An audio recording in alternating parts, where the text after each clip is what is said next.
Kerja asing ini beranak dalam asrama, bersalin baby dalam asrama. Sebab bila mereka datang ke Pulau Pinang, ke Malaysia, mereka bebas daripada keluarga. Apa yang mereka buat? Mereka bebas, pergaulan bebas, seks bebas.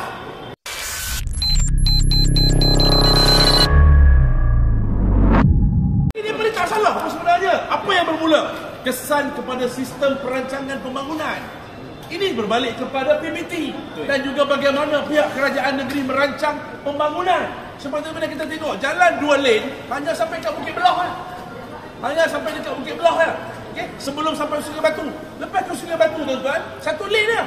Sampailah ke balik pulau. Baru naik balik 2 lane. Itu pada sikit-sikit dekat bukit. Jadi bagaimana kawasan itu sebenarnya? Kawasan projek. 30,000 tuan-tuan. Trafik jamnya, pembangunannya. Ni kita tak cakap ni tuan-tuan, baru-baru ni saya dapat laporan projek rumah asrama warga asing yang sedang ada di Batu Maut. Apa yang telah berlaku di sana tuan-tuan? Contoh impaknya, impak sosial ya. Yang pertama, beberapa kes, banyak kes yang dilaporkan oleh pegawai keselamatan security yang jaga asrama warga asing di Batu Maut sekarang. Pakcik-pakcik, kakak-kakak, ni pekerja-pekerja asing ni beranak dalam asrama, bersalin baby dalam asrama. Sebab bila mereka datang ke Pulau Pinang, ke Malaysia, mereka bebas daripada keluarga. Apa yang mereka buat? Mereka bebas, pergaulan bebas, seks bebas.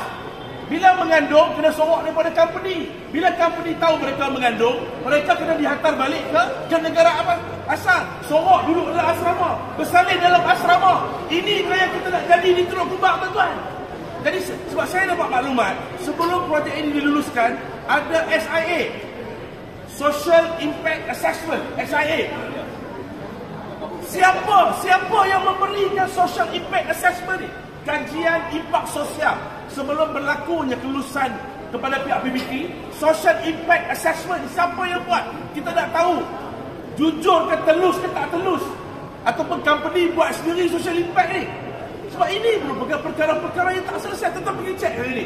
Kita minta pihak PDRM boleh pergi cek apa yang sedang berlaku di asrama Batu Maut. Bersalin dalam asrama. Bukan satu, ramai orang, perempuan-perempuan daripada warga asing bersalin dalam asrama. Kita nak ini berlaku di Teluk Kumbak tuan-tuan. Jadi ini perkara-perkara yang kenapa kami, penduduk dan juga barisan NGO tampil ke hadapan membantah tuan-tuan. Bukan kita menolak pembangunan. Tak ada siapa pun menolak pembangunan. Projek ini boleh diteruskan. Kita beritahu kat pemaju, buat kat Batu Kawan, new development area, new industrial area, kawasan lapang. Tak jejas mana-mana kampung pun, tak jejas mana-mana penduduk pun. Tuan-tuan, dulu kalau nak luluskan plan, ada bantahan rakyat, plan tak boleh lulus. Ni kita pelik macam mana plan ni boleh lulus. Dan kita hadir bukan bagi pihak mana-mana parti politik, no. We come here atas dasar membantu dan juga membantah projek, membantu rakyat membantah projek ini. Itu jelas. Jadi semua rakyat kena bersatu atas impak sosial dia yang begitu negatif. Seperti mana yang berlaku di Batu Maut hari ini. Kita tak tahu apa berlaku dalam tembok tuan-tuan. Security tu kata kat saya, tadi kata apa? Dia kata bang, sekali keluar 2,000 orang. Nak jaga apa bang? Sekali keluar 2,000, 3,000 orang. Dekat security guard tu, dia nak buat apa? Security guard dekat otak dia buat apa? Boleh tengok je lah. Dan lepas ni, macam kita kata 400 bas. Sekali keluar 10,000 orang pergi berjalan. Betul, dia ada impak ekonomi, penduduk tempatan. Tapi itu sangat sedikit. Tapi impak sosial yang negatif sangat besar tuan-tuan. Maka atas dasar itu kita menyeru seluruh rakyat negeri Pulau Pinang, khususnya dalam Parlimen Balik Pulau dan kawasan Teluk Kumbar, anak-anak Khariah Teluk Kumbar, semua kena bersatu bangun membantah projek ini. Dan Wak Imam, kita kena jalankan kerja-kerja provokasi kepada kerajaan. Kalau kata dah dapat green light daripada jawatan kuasa, kita akan buat. Yang penting projek ini tidak boleh diteruskan. Yes, itu jelas. Apa jadi sekalipun, projek ini tidak boleh teruskan. Nak buat boleh, buat di tempat lain. Bukan di kawasan itu. Okay, terima kasih. Saya serahkan bersama. Komita Mendy berusaha dekat 5 minit tak turun-turun ni. Apa ni? Depan mesyuarat mula ke? Belum nak turun mai ambil kita main memorandum. Tingkat 28 adalah Ketua Menteri Pulau Pinang. Boleh turun, cepat saja. Takkan lambat. Tak nak lambat. Saya masuk, saya hantar, saya balik. Jangan bagi orang tunggu lama-lama. Dan saya nak beritahu, kajian sosial ni pun pembohong, penipu. Mana boleh bagi kebenaran merancang mula, selepas tu orang bercerita nak tentang kajian sosial. Kebenaran merancang dah bagi dah. Tengok dalam handset Dewan. Ni tengoklah. Kalau kita pembohong, mana timbalan stiker Dewan Undangan Negeri pembohong. Kita dapat maklumat. Kita boleh YB kawasan N38 adalah timbalan stiker Dewan Undangan Negeri. Macam mana kebenaran merancang dah diberi, baru nak buat kajian sosial. Ini pembohong yang ini. Ini tunjuk telinga, tangan terbalik yang ini. Ini jalan kepala bawah, kaki atas nak kerajaan kan. Apa lambat sangat kita duduk di sini. Takkan dia orang mesyuarat dulu. Takkan tunggu mesyuarat. Takkan tunggu Ketua Menteri buat mesyuarat. Takkan tunggu Datuk Bandar buat mesyuarat baru nak minta turun pegawai ambil memorandum. Inikah layanan? Apa tunggu 5 tahun sekali apa mai jumpa kami dengan senang hati minta undi. Kami ingat warga asing ke kami? Kami rakyat tempatan, kami bayar cukai lah. Mau faham. Jadi kerajaan kena faham. Ni suara rakyat, masa apa jadi pembangkang bercakap sama. Perlu dengar suara rakyat. Perlu pedulikan suara rakyat. Perlu jaga kebajikan rakyat. Sekarang ni kita bawa isu apa? Isu rumah kita lah. Kita bawa isu rakyat lah ni. Semua tak setuju. Ahli parlimen tak setuju apa buat apa. YB wakil rakyat tak setuju apa buat apa.